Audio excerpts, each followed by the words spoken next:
Shalom, friends. Jonathan Feldstein with the Genesis 123 Foundation.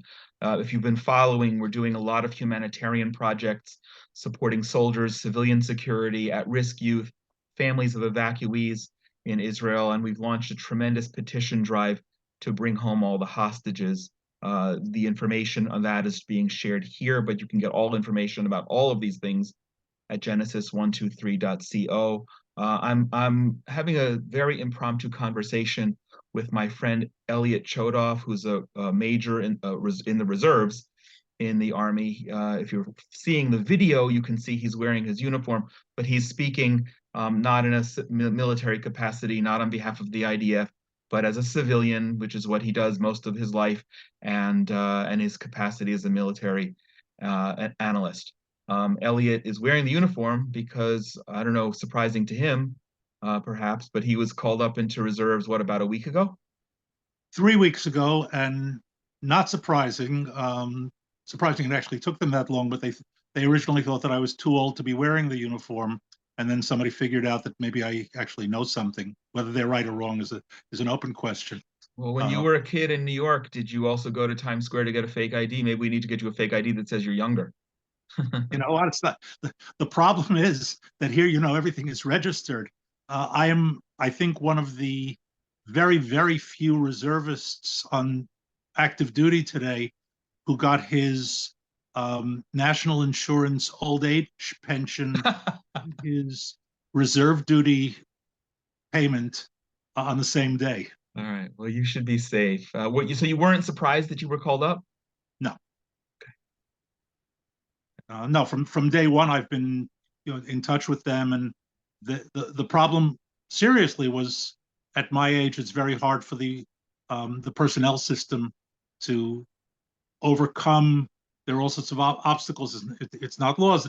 They're actually meant to protect me, but during wartime, I'm not looking for protection of that kind of thing. Yeah, yeah. So obviously, in the first week, they were a little too busy to deal with me, and in the second week, they went through the system, and they figured it out. Got it.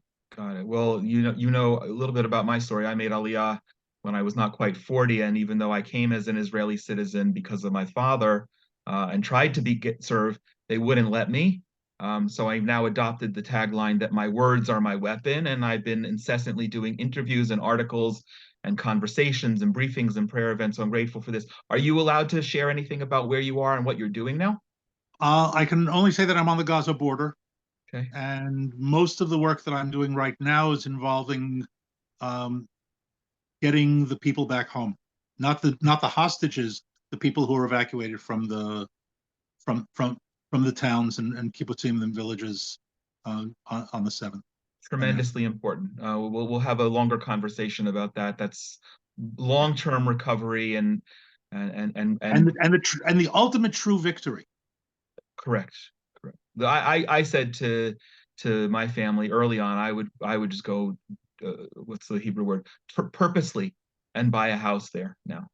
Right. Absolutely, I would. So yeah, Um, no, as I said, I mean, ultimately, yes, the war is about getting rid of Hamas, and certain, you know my position on that, down to the last one of them.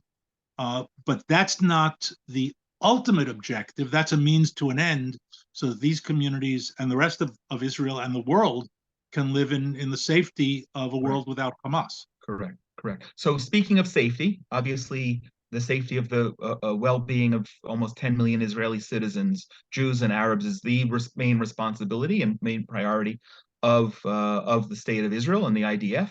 Yes. There are two very heavy issues in the world attention and media and in our focus right now. But one is well, it's the dual-sided coin of continuing with the military campaign, yet pressure for a ceasefire, and the not tangential but related piece of bringing home all the hostages.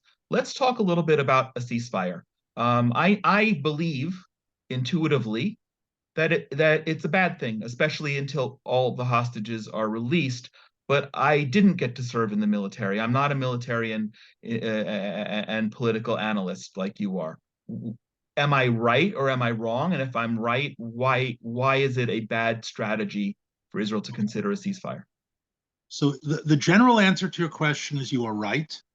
Woo-hoo. Uh, However, there's an important however here. Every every decision, every strategic decision, every tactical decision is a mixed bag. Otherwise, it wouldn't be a decision. I think I'm pretty sure you've heard me repeat what I was taught by my advisor in grad school at University of Chicago, Morris Janowitz, that the only real decisions you ever have to make are choosing between bad and worse. Okay, because between good and bad, anybody can make a decision, Correct. and between good and good, why agonize over it? Okay. So a ceasefire for us now is bad. We've got them on the ropes. We're closing in on them. They're, at least semantically, I could say, on the run. They're not running because they have no place to go. They're burrowing underground into their tunnels. They're moving between the tunnels through their what we call their metro underground network of tunnels. Right. And we're working on it. And I can't go into more detail than that, but I think it's rather clear what all of that means. You just have to look at a map and where the Israeli army advances are, which is public, and get a sense. We're surrounding them in the north of Gaza and Gaza City, and we're closing in on them. Good. So giving them a break obviously only works to their advantage. Against that, and I'm sorry, let me add to that. Giving them a break for no reason is simply stupid. Okay. Okay. And that includes pressure from the world, from all sorts of people who, for whatever reason, believe that that the humanitarian issue is a result of the Israeli action as opposed to the result of Hamas's actions going back years of building this whole network under an urban Right. environment and building into schools and mosques and hospitals. And these are not just catchwords. They really built in schools and mosques and hospitals. You're right. Um, so yeah, it's not a euphemism. It's the real deal. So that would be a mistake. However, if, and I say if because there's a lot of noise floating around the background, and I'm not privy to the inside information, and I don't even know how reliable any of the information is. But if there is some sort of hostage release deal in the works, without getting into the goods and bads, the pros and cons of a particular deal. In other words, are we paying too much or too little or whatever? That's a very, very long and involved, and I think fruitless kind of a debate. If, as long as the price is not to let Hamas off the hook, Okay. okay, that's a no go. But whether we should give 2 terrorists for every hostage or 1 terrorist for every hostage, or I don't want to get into that. Um, the lives of hostages are extremely valuable. I don't know if you just heard the artillery in the background. I heard Um, something. Yeah. Okay. that's a 155 millimeter artillery piece. It's our next door neighbor. Okay. That's what I go to sleep to at night. It's the 155 millimeter lullaby. Um, so going back, I won't, without going into the possible details of a deal. If the leadership of this country decides that the deal is worth it, and part of that deal is a limited ceasefire, a day, 2, 3, in order to bring out hostages, then I would say that's weighing a good, bad, bad, bad, whatever, it's a Okay. different, and that's worth doing. Worth weighing or worth doing the deal? No, it's worth a ceasefire under those conditions is worth doing in order to get hostages out. But not all the hostages? I don't want to go into details. I'm talking Okay. about the concept. I'm talking Okay. about the concept. In other words, that's a decision that has to be made on the high, political leadership level, who are way above my pay grade and also way above my information grade. I don't know. It's like anything else when you're dealing with human lives. What's the right number? We know, right? Our sources say that he who saves one life as if they saved an entire world. Okay. Very good point. Um, if they're holding however many hostages, and the number is a symbolic number. We don't know how many are still alive, but Correct. let's say in the 240 range. Now we say 239 because we got one of them out. Um, is it worth it for one hostage, for five hostages, 10, 20? I don't want to go into that calculus. Okay. All right. On the principle that the government decides that there's a deal worth making, I would say the bad decision of a ceasefire becomes the correct decision. But a ceasefire of limited terms, in other words, again, 1 day, 2 days, 3 days to arrange the deal and all of that. Yes, it will give Hamas a bit of a breathing space, but that is certainly worth considering in the balance. Okay. And so the breathing space that Hamas gets puts soldiers at risk further in order just by virtue of that pause in order Yes, to bring out some hostages. yes, but we can limit the effect of that. We can't prevent it entirely, but we can limit the effect of it without violating the ceasefire. And of course, if they do violate the ceasefire, all bets are off. Okay, So, good so point. once again, there's a very, very big difference between the anti-Israel protesters who know very well what they're talking about when they say, humanitarian ceasefire, stop the violence, stop the war. Um, I don't remember a lot of demonstrations in America when Berlin was encircled, No, uh, calling for a humanitarian ceasefire. no. So, I mean, I wasn't around then, but I don't remember reading anything about it. And I'm a pretty decent student of World War II. You're a decent student of history and World War II and military things, and I actually made a particular comment with the French president calling for a ceasefire and decrying the inhumanity of the military operation on Israel's behalf. And I think I tweeted or X'd or whatever they call it, a comment to the effect that if it had not been for the bombing of Germany, La France would be speaking Le German right now, and they Absolutely. shouldn't be opening their mouths at all. Yeah, well, I also add to that France calling for a surrender is nothing new. Correct, exactly. That's their national pastime. Right. Okay. So, but anyway, just to recap, overall, you ceasefire to let Hamas off the hook and rebuild would No. be strategic folly. Okay. A limited ceasefire, limited time, fixed limited time, and I'm talking about days, not weeks, months, or anything like that. In order to get hostages out, is a worthy tactical consideration. And here again, I can't say this is good, this is bad. That's decision making that has to be made at a very high level. But in that frame, it would make sense. How do you feel? With the presumption that again you don't know anything much more than I do, and the presumption we're speculating, but presumably Hamas is not going to say tomorrow, "Oh, okay, here's everybody go," and we're putting them Right. on buses to wherever. That being the case, presumably the hostages that will be remaining underground under in Hamas control will be the Israelis and Jews. How I no? I can't make that speculation. Okay, fair enough. Uh, I don't know what deal is being cooked up and under what auspices and under what circumstances. Remember, many of those people, many of the Israeli Jews, just like you and I, have dual citizenship, Correct.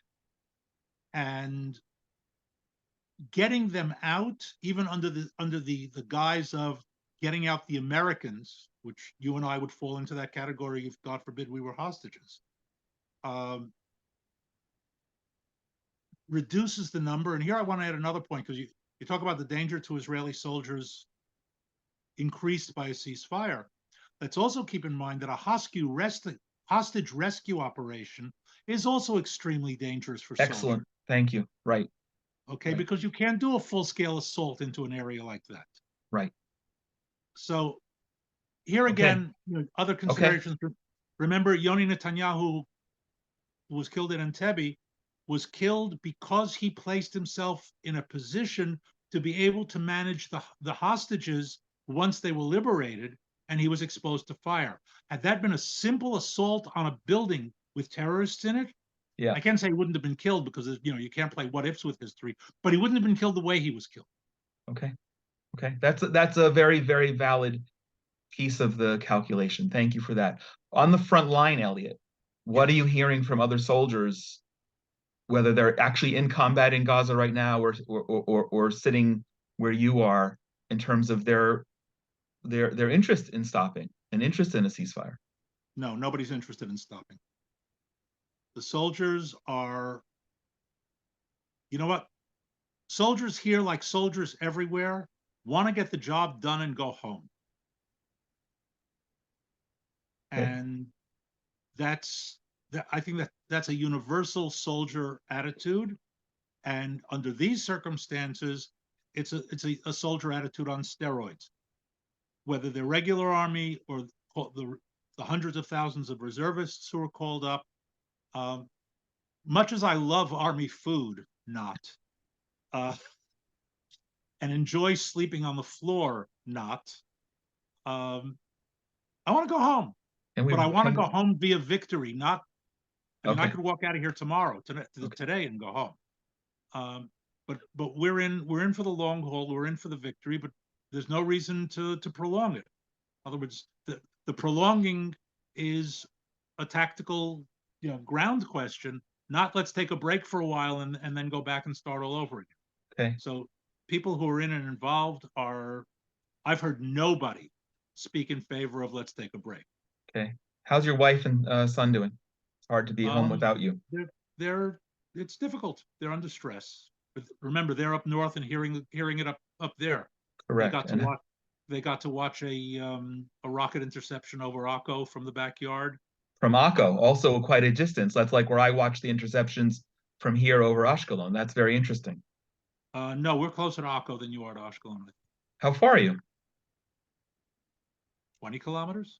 Oh, I didn't realize that close. Okay. Yeah. Okay. Um, all right. And how is it for you when there's stuff going on up in the north when you're not there? The good news for me is that I'm on all the screens, so I know where things are happening. Okay. And so far, at least, our village is out of the range of what's happening. Not out of range of what they could do, but out of the range of what's happening. It's my personal belief, and I think we may have spoken about this at some point. I don't think Hezbollah is going in full blast on this. But I say it, I don't think, because it's war and it's the Middle East and anything can happen. But basically, what they're doing now is making the border very hot for all sorts of reasons having to do with their own image and politics and that sort of thing. But I really don't think they want to draw Israel into a full scale war, especially seeing what's happening in Gaza. Okay. That's encouraging. One last question, which I wasn't really thinking about until we started the conversation. But in one of our previous webinars, podcasts, something, we've had a lot of great conversations, and I always appreciate it, the insight, the wit. We discussed correct me if I'm wrong, but I think the actual word you used some time ago was the indefensible position of keeping Jewish communities in Gaza, and albeit a difficult decision in 2005 to withdraw communities and have that unilateral withdrawal from Gaza. Okay, A, is my recollection correct? And B, close. what's your thought on that now? Okay, so to be precise, what I said was that area was militarily indefensible. Thank you. Okay.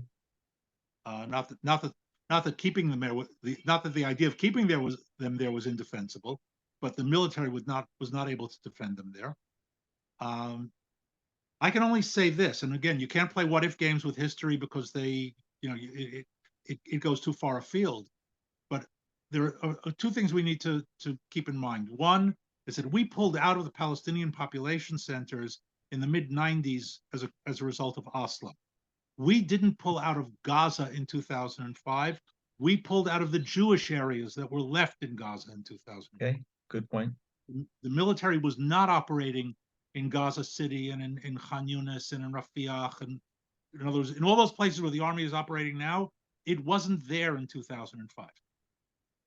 It was Gush Katif. It was a few isolated villages and the 3 villages along the northern border. I would raise this question. What if the 7th of October had happened in Gush Katif? And if it took hours, and that's a whole discussion, I think, in and of itself, of what happened on the 7th and how it happened and why it happened and all the negatives of what happened and all the positives of what happened Yeah, later in the day. I'm talking about militarily. The day was a catastrophe. correct. I'm speaking in the context of catastrophe. Correct. Um, and the resulting round, over 1,000 dead. What the ultimate number will be, we'll figure out. But let's round it at 1,500, as horrible as that sounds. Okay. It would have been 10 times that number in Gush Katif, Correct. because there's no way we would have been able to get in there and save it. Okay. And if you look at it that way, then you understand that it was a militarily sound decision to get those communities out. As Oh, tragic as it was, and I'm serving with an officer who lived in Gush Katif. yeah. We've had some very, very interesting discussions, not angry discussions, serious, deep discussions about it, and with all of the sentiment. And look, I live in a small community village, and I know exactly, if they came to take me out of my house, what it would do to me. And it's a settlement that I founded. But if I look at it in purely military terms and purely human tragedy terms, I think that had October 7th happened on that side of the line, and people who are not familiar need to look at a map to see where Gush Katif was, Correct. because it was a pocket, it was completely surrounded by Palestinian Gaza, Egypt, and the sea. It did not have a continuous border with the Negev. We never would have gotten there. There would not have been a single person alive by the time we got Okay. Oh, okay. And then the last point from my side would be the difference is that when then Prime Minister Ariel Sharon made the decision to do that withdrawal, he was also under the condition that if there was one rocket, that there would be hell Correct. to pay, and that's never happened until now. Okay, so yes, and the beginning of where we are today started then in not responding. Yes. Okay, and in being very tolerant of, and I mean this literally, tolerant Yes. of the intolerable. I wrote an article a few years ago. I can be happy to send it to you in Basic Perspectives, about the Iron Dome. I actually called it Israeli Civil Defense, but the title was Israeli Civil Defense, a Critical Tactic and a Poor Strategy. Mm. Okay, because we made the intolerable tolerable by Yes. being able to accept rocket fire.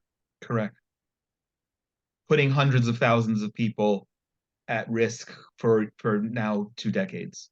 Well, okay, but what we did was reduce that particular risk. In other words, Yes. we created a tactical solution to that risk of Iron Dome and ignored the strategic threat of an organization that was becoming more and more powerful, whose sole purpose is to wipe out Israel and wipe out the Jewish people. Right. Right. Okay.